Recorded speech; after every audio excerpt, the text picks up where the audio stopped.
Okay, people. Yes, we are back, and today I am joined by Kabir McNeely to talk about his brand new film, Fallaway.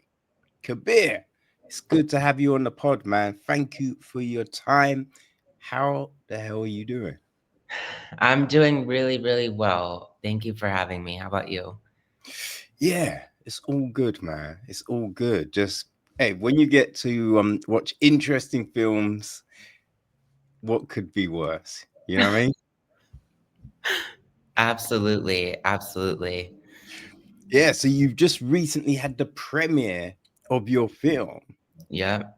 right? So you must be pretty jazzed, right? Pretty happy. You know, it's now out in the world.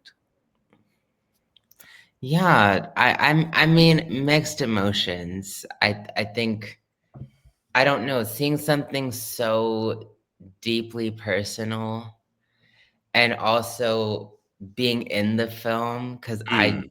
I don't like watching myself usually. So, and there's some moments too, just because the protagonist, Caden, kind of discovers my character on Instagram and over the phone, and so there's some times where you'll hear my voice and not see my face, and it's just Mm. like a voice message or something. And I find those especially mortifying Oh, time I watch it because I just have to sit with what my voice sounds like, which is so weird. but I kind of feel right. I don't think anyone really hears their voice the way other people hear their Oh, voice. no. You know what No, I mean? Because right. people will say something to you about your voice, and you'll be like, "Yo, what? What are you talking about?" You know what I mean? It don't sound like that to me. You know what I mean? Oh, all the time, absolutely. Yeah, so yeah, I mean, don't worry about those scenes because other people are gonna be hearing it differently, and your voice sounded fine to me. There Oh, didn't seem anything weird with it. You know what I mean? So it's all yeah, good. absolutely. But, I'm excited as well. The whole team, over 100 people worked on this movie, and we all worked so incredibly hard. And it's great to see so much brilliant work on display. I mean, just the main people like Matthew Brennan Rivera, who's my production designer, Jordan Black, my DP. They all did such wonderful work. So I'm really excited and really happy for them, and I feel deeply connected to the story. So despite my personal nervousness, I'm obviously very, very excited about that. That's good. That's good. Now, in the press kit, right, in your director's statement, said this kind of birthed itself from a conversation you had with someone. Yes. So, what was it about that conversation that seeded the idea for this film? Like, what you know what I mean? Because I'm sure being an actor, right, you have ideas about things all the time. So, what was it about this that you just thought that there's a film here? Well, I'm mostly a character actor, so a lot of roles that I do tend to be much smaller sized. Mm, I love character roles, they're my absolute favorite. Um, and I also had a personal curiosity to see if I was capable of carrying a film. And so it started there, and I just wanted to see, what if I write a bigger part for myself and see where it goes? And I thought, and I could not get that conversation out of my head. Essentially, it was I was hanging out with someone outside of a church, and I believe so it was in college, and the sidewalk was kind of flooding a little bit. So there was a church, there were a couple of classes, and we were all kind of outside. And he came up to me, says hi, and it started normal conversation. You know, we're both bored. We just wanted to talk to someone. And, you know, then he started to explain what he was doing. He was in this on-campus church group, and he mentioned that essentially the church had blessed him by asking him to start writing prayer journals in which he would express his gratitude in the hopes that one day God could make him straight. And he mentioned that he feels that now he's straight. I'm assuming although he never told me, but I'm assuming he probably came up to me, like, assuming that I'm gay, and because he'd started then to encourage me, like, "You should do journals too." And, Right. you know, and so I was so intrigued. First of all, by the idea that he was so bold that he would just come up to me, and we'd never met before, and he would be so candid. Um, and so I immediately, as I'm thinking, I wonder if I can carry a movie, I'm thinking, "That's Giovanni." And so I wrote a whole character around that person, and then Caden is sort of based on me, and Right. I guess he kind of embodies my naive kind of curiosity about that person, and Giovanni is that person. Mm. Okay. It's a little convoluted, but I hope that makes No, sense. no, no, no, no, no. There's nothing convoluted about that. That's just, yeah, it's an interesting one, right? I think because I know with some religions, some kind of, Yeah. offshoots and things, they encourage like recruitment, Mhm. and sometimes there's quotas and things like that. So I imagine that he's being told, "Oh, if you can find people and bring them to the light and all whatever nonsense." So Oh he's my like god. asking people, "Hey, do you want a journal? Do you want to? Oh, it work for me." Just yeah, it's crazy. Absolutely. I mean, I even when I did a summer camp at a college that I'm not gonna name. I'm obviously not gonna name any of these colleges, but, I was out, and I was asked, and at the time I'm 16, so I said yes. So I actually have been to, um, what was it? It was just like a no, it was a Wednesday night, like, midweek ceremony, and they said, like, "Come by, we'll just, like, sing and chat," and I said, "Oh, that sounds nice." And so I had already seen a little bit but yeah, those groups are everywhere. Mm, boy, is it like because back in the day, right? Sundays, nothing was open on a Sunday, man. You know what I mean? So there used to be like Sunday school. So me Mhm. and friends, we'd go to Sunday school just to hang out for something to do. Yeah. And it was like the hypocrisy that you would see in people, right? Because you could, you know, when you live in a spot, you see certain people around and stuff like that. So you can see the hypocrisy of people living one way and then on a Sunday going and acting all righteous, and how, oh, if I sing a hymn, then all the drugs and craziness I did during the week are just washed away, you know? But I just remember that they would always say, you should never ask anything of God. You know what I mean? You should Yeah. just live your life a certain way, and then if you're seen as righteous, you will get those things you desire, right? So telling someone to write a journal, asking not to be, that kind of goes in the face of all of what is supposedly you're told. It's Right. and does God care? Why would God care? Because again, right, it's always said he loves all his children and animals. So it's just like, well, he loves all his children and animals, but only the straight ones. Doesn't like anyone with curly hair. Fuck those people. You know what I mean? Any animal with spots, nah, they're not coming in.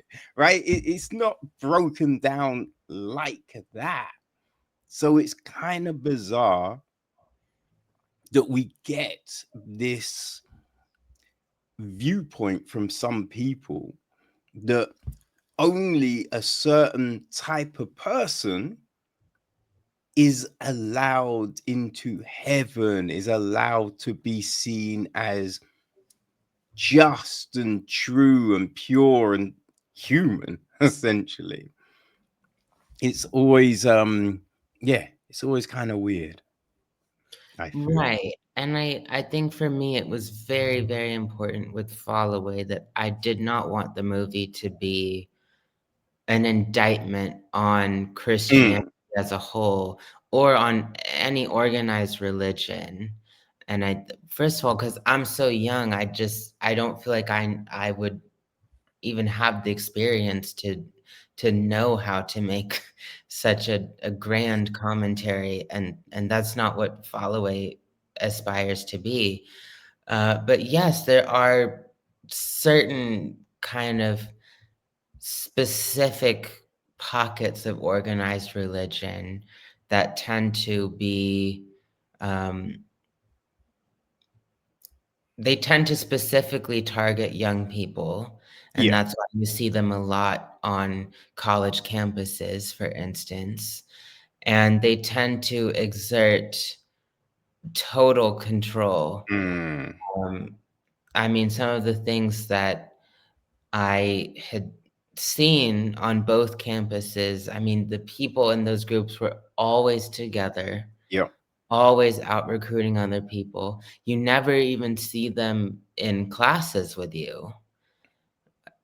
You only ever see them in the context of that, um, whatever group. There are many different groups. And what struck me was I saw a lot of them that just looked dead in the eyes. Mm, Even if they were smiling, it would be like, yeah. you know, and I found that really heartbreaking. Well, because you can't change like that. You know what I mean? That's not going to, just saying, oh, I'm no longer this, I'm no longer, doesn't change who you really are if you don't really want to make any sort of change or anything. You know what I mean? Is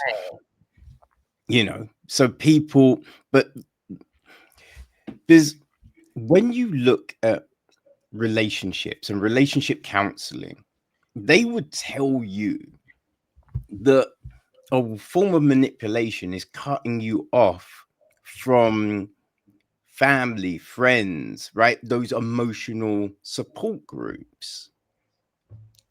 That's a key part of it, right? A part of control, a part of manipulation. Right. So if that's what they say within the context of a relationship, what would you call this? You know what I mean? It's the same thing that these groups are trying to do to people. Right.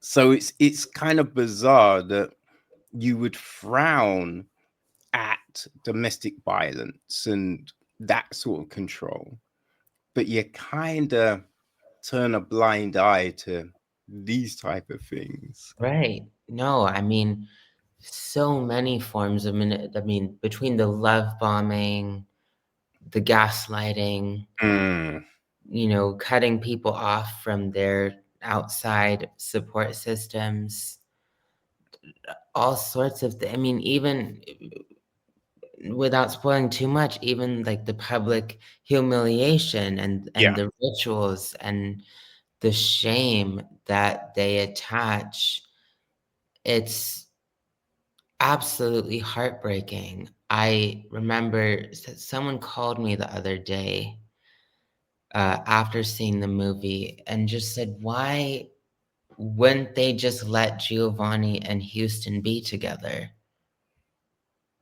Because none of this would have happened. And Mm, seem like a perfectly normal couple.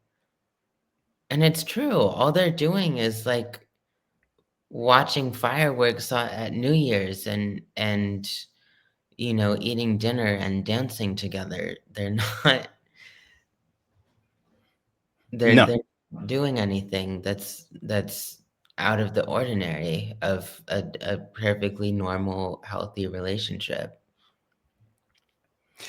Well, I think that's the thing. It's just like it's not going to impact you, right? It's not going to change how you see life, how you interact with the world. It doesn't impact you. It's just two people enjoying each other's company. And if they were of Exactly. different sexes, would you care? That's the crux of it all, you know? So it's just like the harm that you can do by trying to subjugate someone's feelings, like we know what that is. There's it's not like this is the first time this has happened. No, there's a history. There's news reports, documentation. There's so many studies and things that show the ramifications of these things. Yes. So it's like if you are happy with that, shame on you.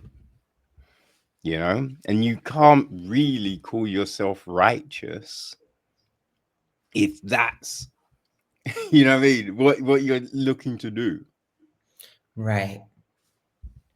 No, I mean, and the thing is, the people who that played the pastor and Giovanni's dad, they're all so fantastic that there were many moments where they would be saying something to me as Giovanni, and I didn't even feel like I was acting. I just felt like they really made me feel ashamed of myself when the cameras were rolling, and then Mm. gave me a really big hug when the cameras were off, and they're so sweet. Um, but they were really good, and it's really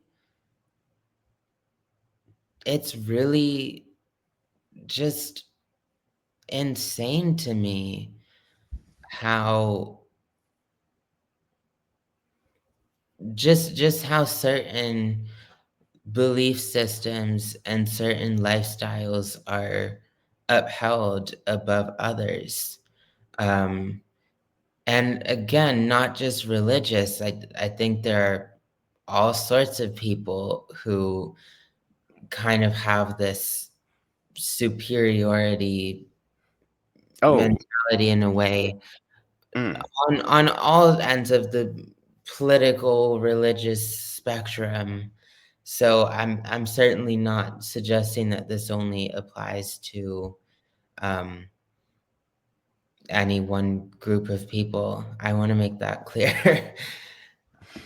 No, no, no. I think, everyone understands that, right? We've seen these kind of things with interracial relationships. We've seen them with, like people of different nationalities hanging out. Like, it is in all manner of different circumstances.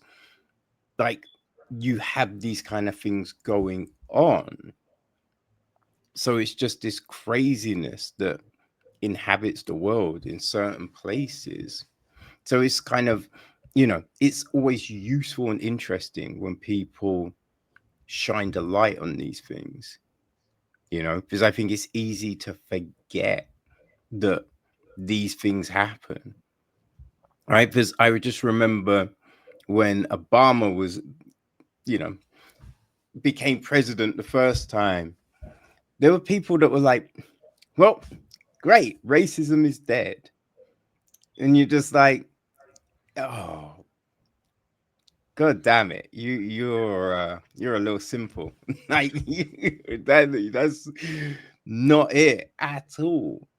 But people are happy to kind of put blinkers on and think Yeah, that things are solved when they're not. And something like this, right? Because this isn't a new thing. We've heard about this going on for decades. But I think you can get into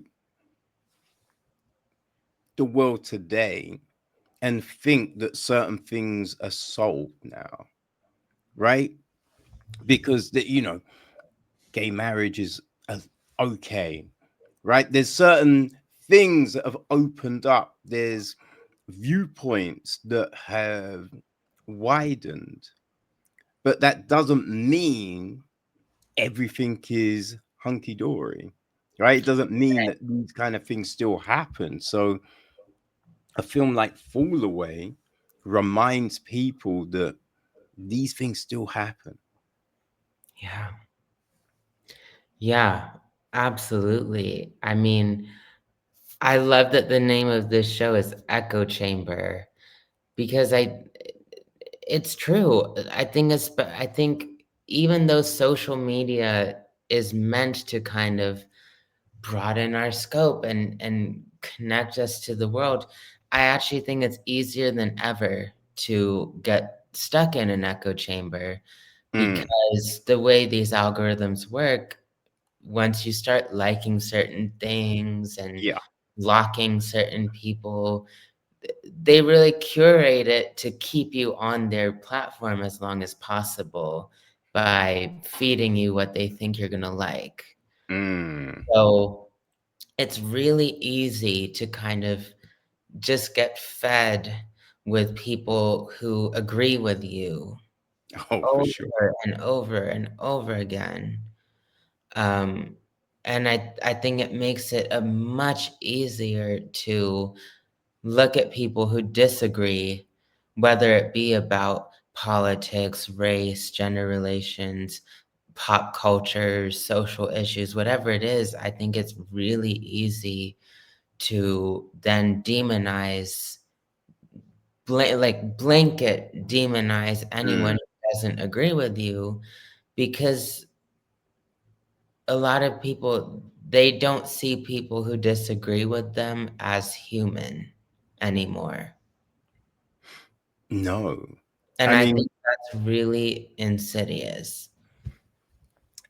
yeah, because instead of, you know, having a disagreement with someone and Yeah, going, let's talk about this. Let's, yes, and you might talk about it. You still might not agree, but you're just like, you know what? Fine. We don't have to talk about this stuff, because I know you still like fantasy films. We can talk about that, right? Or we can, or we can just not talk, but right. that's fine. But now it's kind of like, if I disagree with you, you have to disappear. right? You have Right. to be cancelled, you have to be shut down, thrown in jail. Like, it's these kind of things. It's like the tolerance has disappeared. It's crazy. And the reality of the situation is I mean, first of all, everybody makes mistakes. Like, Mm. nobody's perfect, and nobody's gonna agree with everybody 100% of the time. It's not No. possible. I mean, I don't even agree with my parents and my sister and my closest cousins and aunties on everything. It's just impossible. Mm. And so to hold people to a standard that they have to be perfect in your eyes all the time, and not only that, now everybody's on social media, or not everyone, but a lot of people. And so now a lot of people are in the public eye now, and it's very easy for someone. I mean, I've been seeing people getting hate comments and threatening over, not liking some pop star that's in, Hmm. which to me is a crazy reason to just dogpile on someone. And people don't understand, to be on the receiving end of that is incredibly isolating. And we're seeing now, people, particularly young people, taking their lives over social media, over bullying in school. Um, People don't understand. Some people, I think we all need to do a better job of understanding that when we don't treat the people around us with love and dignity, whether we agree with them or not, it's incredibly harmful to the person and to yourself, because you're keeping yourself in a bubble that's going to stop you from changing and expanding and growing and deepening your humanity, your human experience. Mm. Well, yeah, I think that's the big thing, right? There's all of that. But with that said, was there any hesitancy in, you know, making the film? Because, there's going to be people that look at it and go, "Ah, what is this? This is Yeah. terrible." Yeah. I mean, because this film is low budget's not even accurate. This would be a micro budget film. And so, all right, like, I went into it knowing I'm not going to have Roger Deakins as my DP and, Jordan Peele producing it with me and Colleen Atwood as my costume designer. I knew what was within the scope of what I would and would not be able to do. And so I just know there are some people whose taste is kind of cinematic, if that makes sense. And I knew I would not be able to cater to that taste regardless of how good the story is, if they're looking for Yeah. something that can only really be achieved on a high budget. And so I guess you can't make art just for it to be liked. If that's the only reason you make art, I don't know. I actually think some of my worst performances have been when I've acted for the sake of being liked, and then I watch it back years later, and you can just see, because you can just see the desperation in Yeah. that work. And so I think on this one, I really had to just let go of the idea that my work was going to be popular or that everyone was going to like it and I'm going to get all the accolades, and just make what I wanted to make and what I thought was good within the constraints of, what the budget and the schedule would allow.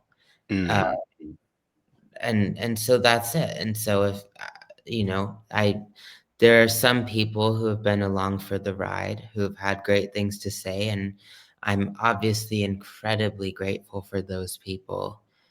And I also know there's some people who are just not going to like it. Yeah.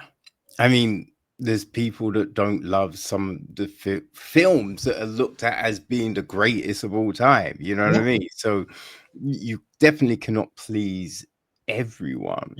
No, So no, you no. just have to keep, you know what I mean? The ideal of what's true to you have to hold on to that Yes. when you're making something, like with Fallaway and being your feature debut. Was there any like reference points that you were thinking about when putting this together? Like, I want it to be a bit like, this film or that film. You know what I mean? Like, was there something that you were trying to emulate in a way? I mean, there were definitely things that I looked at for inspiration. I would say I was pretty clear early on, I did not want to make the next anything. I just wanted to make the first whatever it was that I was gonna make. Mm, Um, that said, I mean, there's certain filming techniques, like, I love the way that they shot some of the parties in Anora, and so I right. started to YouTube and see how they filmed it, and I learned that for some of those party scenes, they would just have a rolling take and Mm, show the main character in these improvised interactions with the yes. extras and just show her partying for like 20, 30, 40 minutes. And so for those two parties at Alejandra's house, I told my DP, get all the shots you want. Before the night is over, I need you to devote at least 20 minutes to just get a rolling take and show Caden and Giovanni interacting with all the others. And so there's so many moments. For example, um, Giovanni throwing that ping pong ball and it made it into the cup. Like that wasn't scripted. Mm, I had never done that before, because I don't play ping pong or beer pong or anything. So I just took a ball, I just kind of threw it expecting to miss, it made it in, and so that shock on my face and when I'm like, that was a real, and yeah. everyone else is like, "Ah!" That was real. We didn't expect that to happen, it just happened. Um, and so, there were definitely filming techniques like that, which we took from other projects. Right. Okay. Hmm. And what were you kind of envisioning to be maybe the biggest challenge of the film, right? Of your shooting days. And in the end, was it that or did it become something else? I always knew that directing myself was going to be the biggest challenge, and it was indeed the biggest challenge. And I didn't realize the scope of Giovanni's character Because originally I just looked at it from a very objective lens that, Giovanni's not in the movie much. A lot of it is other characters Yeah. talking about him. And so I just thought this isn't going to be too much. I'm not in most of the scenes. And so I didn't really think about it from an emotional standpoint that the most dramatic scenes of the movie, the most intensive ones are universally, like all of them are Giovanni's. And so I didn't anticipate going into the film, even if I only had a couple scenes throughout a shooting day, that those scenes would stay with me the whole day. Mm, Or if the worst was the day when we shot the confession right before the yeah. baptism, and that was one of the last scenes we shot. So all day, my headspace was getting ready for that scene. And it's a several page monologue that's a close up on my face. And so everyone else was like, oh, this is the scene. This is the scene, which made it like 10 times worse. Yeah. And so I'd just be sitting, watching these scenes with, Michael and Brad, and they're talking with Kaden or someone else. And I'd just be there, like, trying to direct, keep my focus on that, but also know I had the big scene. At the end of the day.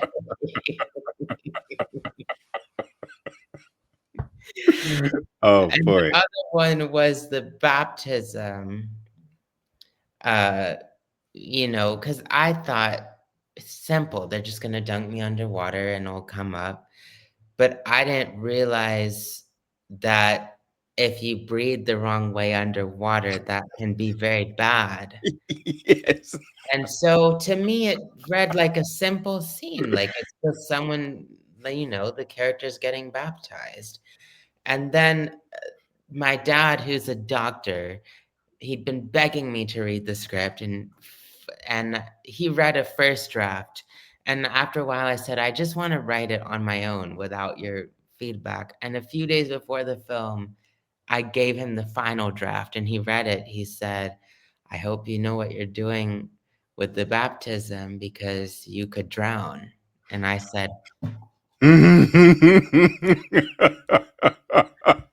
I'm like, "What do you mean? They're just me underwater and I'm gonna come right up." And Oh and my I god. spoke to my team, and they said, "Yeah, that's definitely a stunt. You."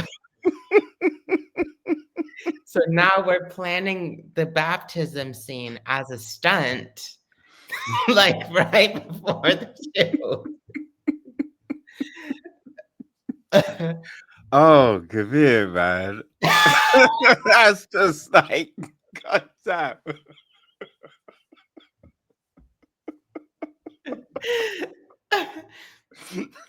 I mean, you like hate going underwater, right? That can be problematic. How did you not realize that? 'Cause I thought it would be fast and simple. And Oh. it's funny, the very first take, I breathed the wrong way, and I just come coughing out, and thank God there was someone CPR trained right behind the camera. Can you imagine if we didn't have that? Oh my gosh. Oh my gosh. The guy who plays my dad, he became like a real dad for a second, how worried he was about me.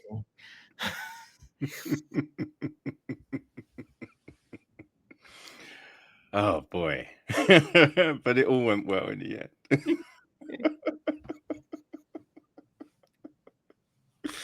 Oh man. I mean, there are I think one of the big strengths of the film is the emotional impact and resonance it carries. So how was that? As you said, you know, some of these scenes would sit with you throughout a day. So how did you handle that aspect of this film? Because as I said, this emotional resonance that it has. So how do you ensure that you're not weighed down by that all the time? Because I can imagine by the end of the shoot, you could really be like burdened by all of this weight. So, was there a daily practice, anything that you utilize to kind of, keep focus? To be very transparent, it was a really heavy character to play, Mm, and yeah, there were some days where if I wasn't the director and trying to just keep the whole shoot together, I would have just burst into a ball of tears because just being in that headspace um, is an incredible challenge, and yeah. also, you know, I only saw I when I was preparing as a director, I only saw the side that my character is not in it that much. I didn't I don't think I fully comprehended until I was on set how much of the story rests on Giovanni's shoulders, even Mm, even if some of his arc is expressed through other people's reactions to it. And so it was incredibly challenging, and there were definitely some moments where other people on the set just pulled me aside and asked if I was okay, and I had to promise people that I was. And, but yeah, I was barely together. mm, yeah. I mean, I can imagine. Like, what did you do to help with that once all of this was done? I mean, I feel like I could just relax when it was over. There was a short period right after the filming was done where I was just a little depressed. Yeah. Just because, when you are an actor, being on set is everything to me. I love it. And so it's like a depressing low after the high. But then after Mm, that, I felt such a relief to just not have to be constantly in Giovanni's headspace all the time, because it's a yeah. very dark headspace to be in. Yeah, it's not going to be good. Definitely not a good space to inhabit 24/7. Not at all. And I mean, so I don't know. I think maybe that might be part of it, is when I watch the film, it's very difficult to separate, um, I guess, my Mm, personal experience of doing it from just watching it with other people. And so I've just been shocked by the reaction. First of all, just being a smaller role, you just go into it naturally kind of assuming that you're going to be overlooked. And so I was very overwhelmed to kind of like last night, someone I happened to catch one of the showings, and this lady came out, and she looks at me and does a double, and she recognized me, and she's like in tears, and she just said, "I wanted more of you. I feel like I could just watch you for hours." And to Mm, receive something like that, it's very overwhelming. Um, I guess that something that was so challenging and so dark for me, but that was created to be art, to be experienced by others, could touch someone in that way, and to actually see it, because most yeah. of the time you don't see it. You might hear about it on social media, but you don't see it firsthand. And so to actually see someone in front of me crying was overwhelming, but also incredibly satisfying and really weird and gratifying, like all at the same time. I don't know how to really explain it. It's complicated. Mm. Well, yeah, because this person's crying in front of you, and that's kind of like Yes. odd. That's uncomfortable, but in a way, it was your performance that made her cry, right? So it's just like knowing that you can deliver that kind of performance that has that impact on someone emotionally. You're like, okay, so I can carry a film. All right, okay, I've got that. I Right? feel heavy Awesome. imposter Awesome me. the imposter syndrome I feel right now just hearing you articulate that to me.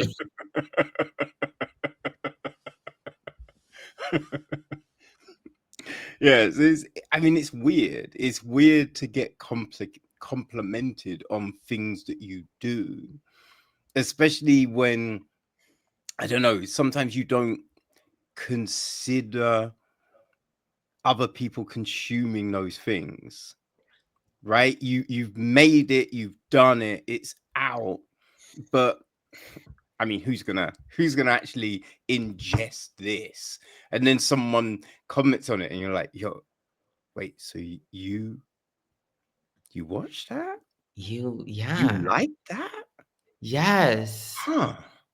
Okay. Yes, and it's especially weird because, when I made a point to work with an acting coach because I wrote the script, and a Yeah. huge pitfall that I did not wanna fall into is to just play it how I wrote it and kind of let my writer brain tell me what to do, and then I'd give this really forced and pre-planned performance. Mhm. You don't wanna do that. So, I worked with a coach, and I noticed I have a lot of kind of overacting tendencies, to wanna look at the script and see, like, okay, I have this monologue, I have conversations where the church is condemning me, so I just need to cry, and I need to break down, and I need my big moment, and very quickly, she told me, "Don't do that, you're gonna ruin your performance. If you're trying to make it your big moment, you're gonna fail." Mm. And so there were some scenes, for example, the opening shot where which is now the poster shot, where I just look straight into the camera. There were several takes where we watched it in the edit room where I would just be like, and And there was one where they just said, "Kabir, you're pushing, you know, just absorb what's around you and look."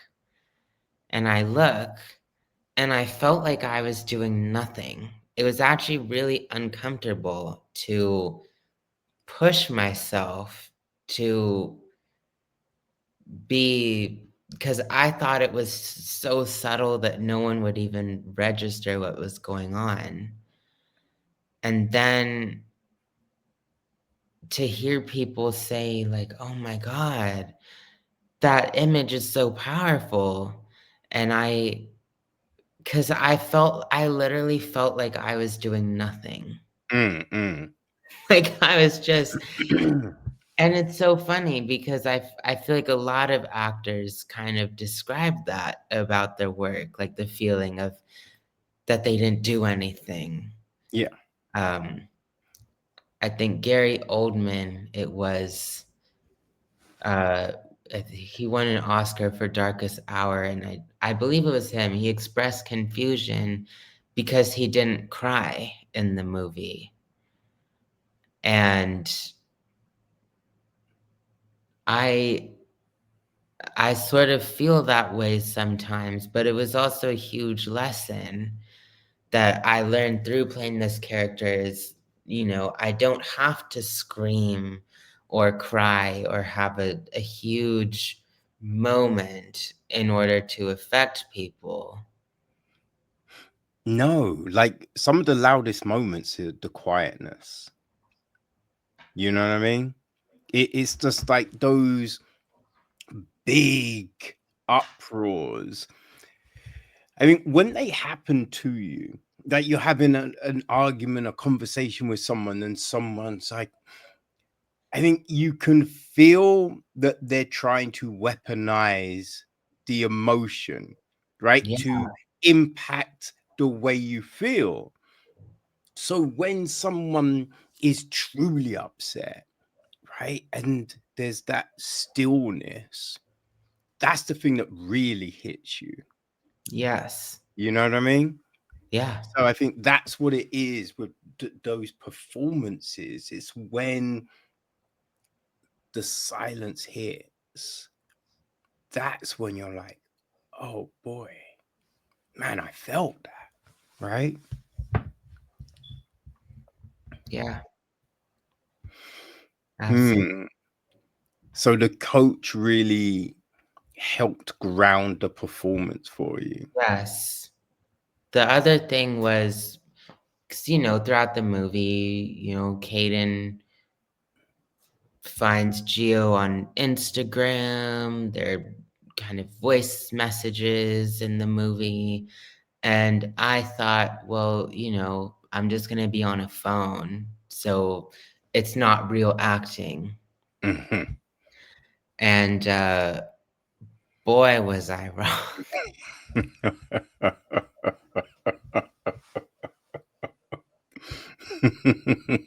I had a rude awakening with that one. Uh,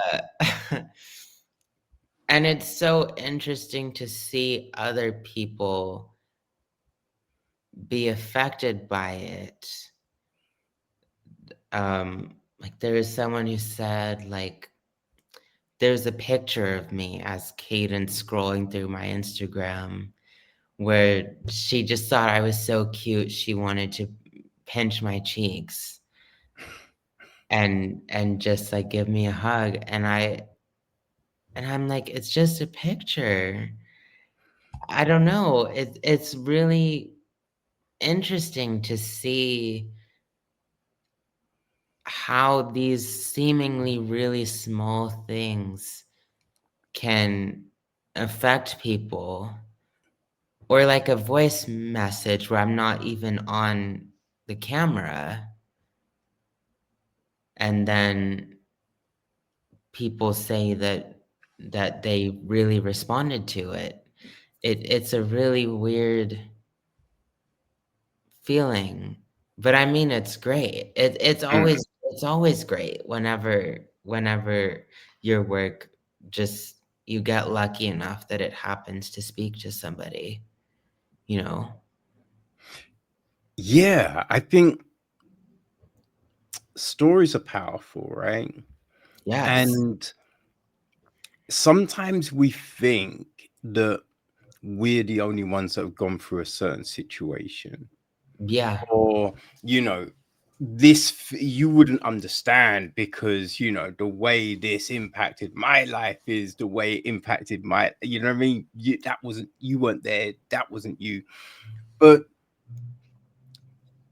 so many people have gone through grief and have been impacted by love and neglect and manipulation, just all of these different things. So they might not have been through a situation such as Giovanni's, but there's elements of Giovanni's situation that will ring true to them. And so that is the echo of truth that people feel when they watch things, right? Because it's just like, I haven't been impacted by conversion therapy, but Right. that scene where they say that one thing that reminded me of when this happened in my life. And so they get that, shockwave of that past hit them. So that's the emotional wave they're riding when they're watching that scene. You know what I mean? So they're feeling the power of it through their own experience, even though it's a different experience to that. Yeah. I mean, I even felt that as I was coaching on the role and determining what sorts of personal experiences I wanted to bring to it. And, because like you, I've never been through, um, this kind of, like, I haven't gone to conversion camp. I don't have an ex-boyfriend that I was, made to stop seeing, or, you know, his experiences are not directly applicable to Mm. me. And so it was really interesting to find the ways in which I could relate to him on such a profound level. And it's interesting because when we watch other movies and TV shows, you know, there are many different aspects of ourselves that we can see in other characters. And sometimes they are completely, I mean, even surface level, completely different, oh, no problem. Completely different age, opposite gender, different race, sexuality, from a different part of the world, and still, I think there are just a lot of things we don't realize how universal they are, when it comes to loneliness, when it comes to, "Oh, are you okay?" Yeah. Yeah. Just gonna be a sore throat at the moment. So, "Oh, okay." yeah, no, I'm cool. I'm cool. Yeah. I think there are many things like loneliness and grief and sadness and love and friendship that are so universal, and that really transcends, where it happens or who it happens to or what the exact circumstance is, you know? Yeah.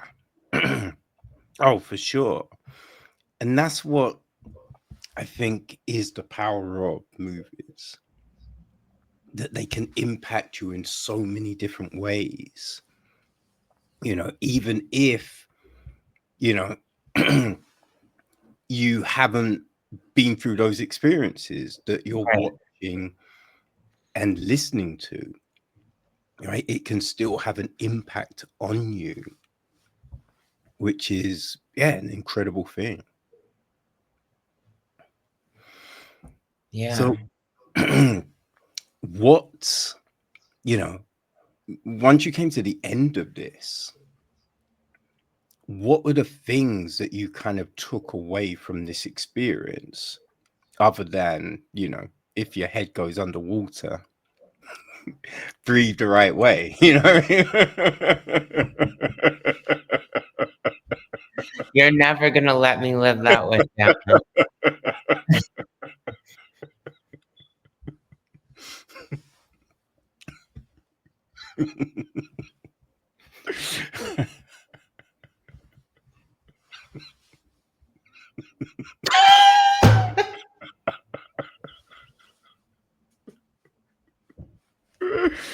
Oh my gosh.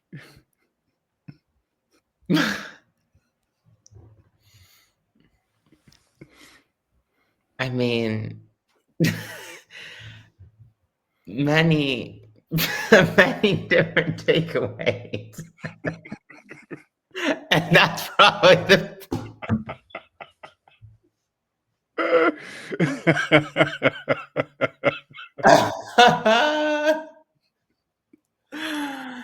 Oh my god. Um, I would say as an actor, the importance of not pushing, of not reading a script and looking for certain beats that need to be Mm, hit. Uh, because Giovanni or any other character for that matter in anything, they're not looking to hit actor beats. They're just going through whatever situation was written for them to go through and to trust that my instincts are enough, that I don't have to um, that I don't have to obligate myself to cry or to scream or to raise my voice or to have a certain look in my eyes. Um, I would say as a director, the importance of team morale and also understanding that as the director, you set the tone for how the whole set is. Because there were many times where I would be so focused on being Giovanni and being in that dark headspace, and I didn't realize until someone came up to me and said, "Hey, this is really depressing," that me being in that headspace all the time meant everyone else is in that dark yeah. headspace all the time. And that's really miserable. Um, and it's the same way, with your DP, with whichever actor is number 1 on the call sheet, the way that they are really dictates a lot about how happy everyone else is Mm, at a given moment. And so it's really important to be on it and to show up um, with positivity and um, especially as an actor director, to leave whatever was going on with Giovanni on camera and find a way to step in and out of that. That was a huge challenge for me and something that I really had to learn as I went along. yeah. I mean, that makes complete sense.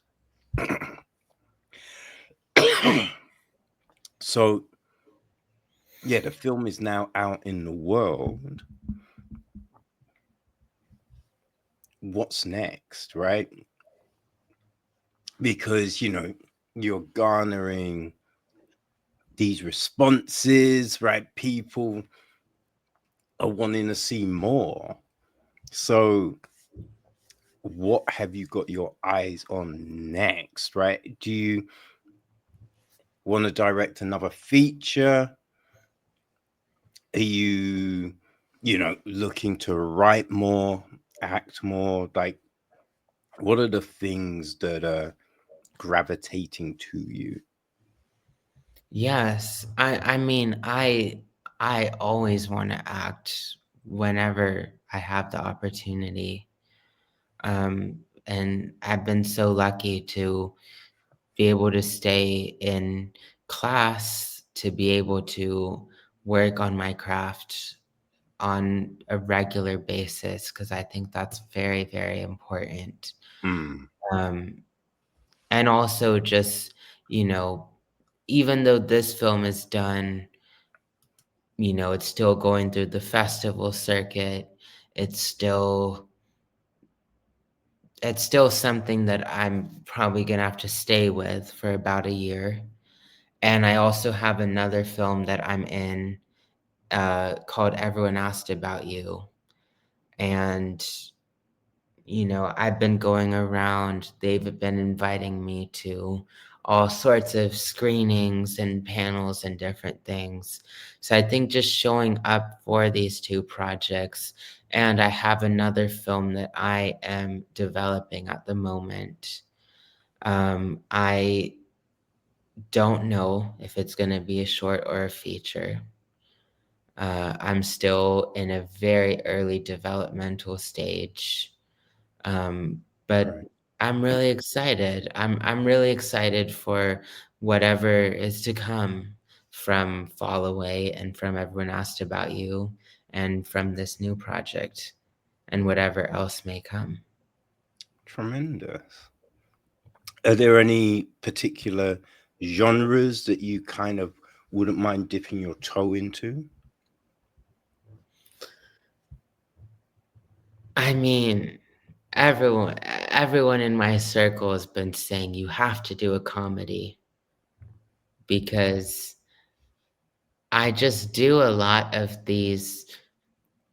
As an actor, I do a lot of these kind of emotional, really vulnerable roles, and then as a writer, I tend to just write more of those roles for myself, and so I have a few people saying, "Now you have to do something funny," so I would love to try that out.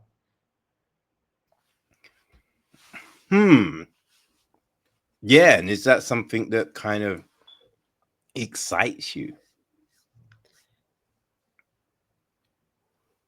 I don't know. Being in a comedy, absolutely. Developing a comedy, I don't know. I just don't Mm. know what it would be about. My ideas are not very funny usually. Um, but, absolutely. I think comedy because it's funny because the people in those take the situation really seriously, Mm. and that's why it's funny. There's an acting coach who said, I'm not gonna get this exact analogy, but it was something to the effect like, if you're crying because your dad died, it's a drama. If you're crying because you can't fit into a size 4 pair of jeans, it's a comedy. But either way, you have to take that situation really seriously. Mm. And you do see a lot of these kind of comedic performances that are very self-aware, where it's like, I know it's funny that I'm crying at this, and so I have to be all showy about it. And then it's not funny, but it's really funny. For example, like I love Mean Girls as an example, and I think it's hilarious. And it's funny because Amy Poehler really thinks she's a cool mom. You know, Rachel McAdams really thinks it's a huge deal that she can't fit into a size 3 prom dress. You know, it's funny because they take those situations seriously and they're Right. not Yeah. self-care about it. And so I think just challenging myself with that material would be a real stretch for me, and I would love to try it. Hmm. Yeah. I mean, who knows what's next, right?